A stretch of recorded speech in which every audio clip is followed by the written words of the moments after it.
आज हम चर्चा करेंगे नरसिंह भगवान की जयंती पर, क्योंकि वैशाख मास में शुक्ल पक्ष की चतुर्दशी को नरसिंह भगवान की जयंती आती है और इस जयंती को लगभग सभी मंदिरों में बड़े धूमधाम से मनाया जाता है और इस दिन व्रत भी करते हैं। तो इसकी थोड़ी विधि बताते हैं, इसका व्रत का विधि विधान क्या है। इस व्रत को प्रत्येक नर नारी कर सकता है।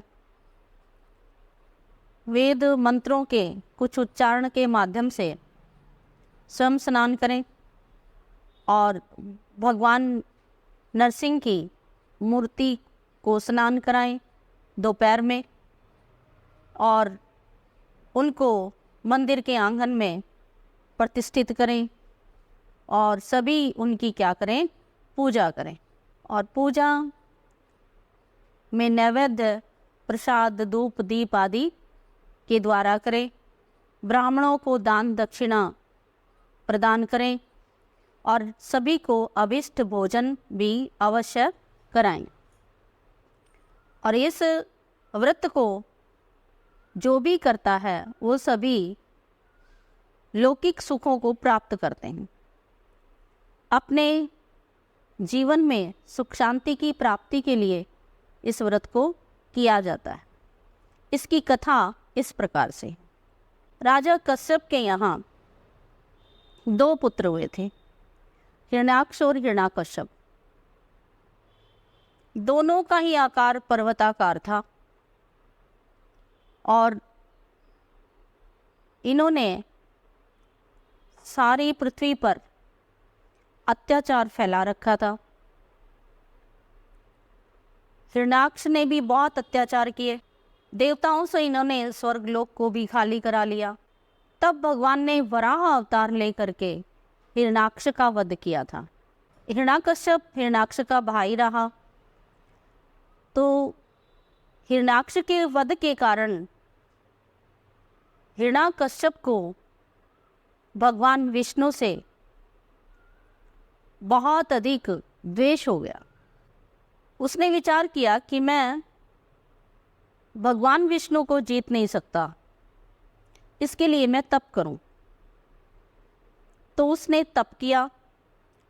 तप करके भगवान शिव को प्रसन्न किया और भगवान शिव ने प्रसन्न होकर के कहा कि तुम वरदान मांगिए। तो हिरण्याकश्यप ने कहा कि हे प्रभु, मैं आपसे वरदान में मांगता हूँ कि पहली बात तो मेरी मृत्यु हो ही नहीं, और मेरी मृत्यु न अंदर हो न बाहर हो, न सुबह हो यानी न रात्रि में हो न दिन में हो, न जमीन पर हो न आसमान में हो, न मैं किसी अस्त्र से मरूं न किसी शस्त्र से मरूं, न मैं किसी मनुष्य के हाथों से मरूं और न मैं किसी पशु के हाथों से मरूं। और इस प्रकार से भगवान शिव से उसने ये वरदान मांगा और भगवान शिव ने कहा तथास्तु। क्योंकि कहते यही है कि भगवान शिव भोले वाले हैं। भगवान शिव ने हिरण्याकश्यप को तथास्तु कहा। ऐसे ही भस्मासुर ने भी जो कुछ मांगा प्रभु ने वो कुछ प्रदान कर दिया और भगवान के लिए ही विपत्ति खड़ी कर देते हैं। ऐसे राक्षस, ऐसे दुष्ट प्रवृत्ति वाले प्रभु के लिए भी एक समस्या बन जाते। तो जब हिरण्याकश्यप ने ये वरदान पा लिया तो वो अहंकार में आ गया, बहुत अधिक अहंकार में हो गया। अब उसने सबको यही कहा कि कोई भी विष्णु की उपासना नहीं करेगा मेरे राज्य में, धरती पर भी मैं उसको क्या कर दूंगा, मार दूंगा। लेकिन हुआ क्या, उसके ही कुल में उसका ही पुत्र क्या हो गया, भगवान का भक्त बना। सारी धरती पर त्राहिमाम हो रहा था और बहुत अधिक कष्ट में सभी भक्तजन, मुनिजन, तपस्वीजन बहुत अधिक कष्ट में हो गए थे। और जब उसने ये देखा कि मेरा ही पुत्र मेरा कहना नहीं मानता है, तो उसने यहाँ तक ठान लिया कि मैं अपने पुत्र को भी क्या कर दूंगा, नष्ट कर दूंगा, मार दूंगा। भक्त प्रहलाद की भगवान के प्रति बहुत अधिक श्रद्धा बढ़ चुकी थी, क्योंकि जिसने गर्भावस्था में प्रभु का ज्ञान सुन लिया हो,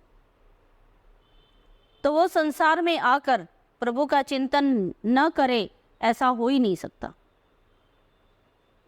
और उसने अपनी आंखों से ये भी देखा कि एक आवे के अंदर बिल्ली के बच्चे बैठे थे।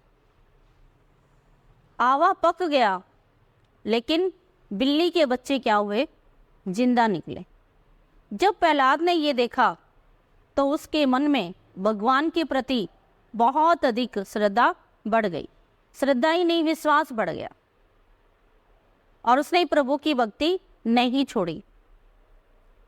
हिरण्यकश्यप को बहुत अधिक क्रोध आया और उसको बहुत समझाया भी प्रहलाद को, परंतु वो नहीं माना। तो एक दिन हिरण्यकश्यप को बहुत अधिक क्रोध आ गया और उसने वैसे तो कई उपाय किए मारने के लिए प्रहलाद को, लेकिन वो किसी भी उपाय से ना मरा। तब एक दिन उसने कहा कि आज देखूंगा तेरा भगवान कहाँ है। उसने खंबे के बांध दिया, बांध करके तलवार निकाल ली और तलवार निकाल करके मारने के लिए तैयार हुआ और ये शब्द कहे, आज देखूंगा तेरा भगवान कहाँ है। उसी खंबे में से नरसिंह भगवान प्रकट हो गए। बोलिए नरसिंह भगवान की। नरसिंह भगवान ने उसको वहीं पर हिरण्यकश्यप को पकड़ करके क्रोध में आ करके अपनी जंघाओं पर रख करके कहा, देखिए हिरण्यकश्यप, न दिन है न रात है, शाम का समय है, ना तुम अंदर हो ना बाहर हो, दहली पर खड़े हो, ना मेरे हाथ में कोई अस्त्र है ना शस्त्र है, क्योंकि आपको पता ही है कि सिंह के नाखून ही बहुत तेज होते हैं और ना ही मैं मनुष्य हूँ ना ही मैं पशु हूँ, आधा मनुष्य आधा सिंह है। तो जो आपने वरदान मांगे थे कि मैं किसी से नहीं मरूं, इससे नहीं मरूं, उससे नहीं मरूं, तो आज तेरी मृत्यु निश्चित है, आज तेरा मरण निश्चित है। तब वो घबरा भी गया और भगवान ने उसको मुक्ति प्रदान की। अब प्रभु का क्रोध,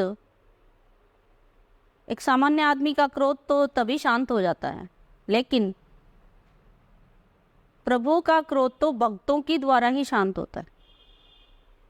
देवताओं ने बहुत सी स्तुति की, अनुनय विनय की, प्रार्थनाएं की नरसिंह भगवान से, क्योंकि जब जब भी धरती पर भगवान के अवतार हुए हैं तब तब सभी देवता भगवान की वंदना के लिए वहां पर उपस्थित हुए हैं।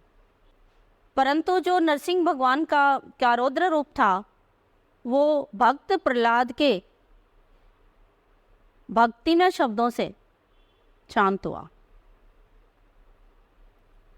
तो प्रभु ऐसे दुष्टों को मुक्ति प्रदान करने के लिए अवतार धारण करते हैं, भक्तों की रक्षा के लिए। तो ये शुक्ल पक्ष की चतुर्दशी को नरसिंह जयंती मनाई जाती है और व्रत भी किया जाता है। भक्त और भगवान का मिलन और दुष्टों का दमन, इस उपलक्ष्य में ये नरसिंह भगवान की जयंती मनाई जाती है। सभी लगभग मंदिरों में, घरों में इस जयंती को मनाया जाता है, लेकिन कईयों को पता ही नहीं हो तो वो कैसे मानेंगे। यानी भगवान को इस दिन ये जयंती मनाई जाती है, इस चीज़ का पता ही नहीं हो क्योंकि हम और बातों में, भौतिक चीज़ों में उलझे रहते हैं। प्रभु कब आए, कब गए, क्या कर गए, इस बारे में ध्यान नहीं देते हैं। तो वैशाख मास की शुक्ल पक्ष की चतुर्दशी को नरसिंह जयंती के रूप में मनाया जाता है। बोलिए नरसिंह भगवान की जय। Please subscribe, like, and share.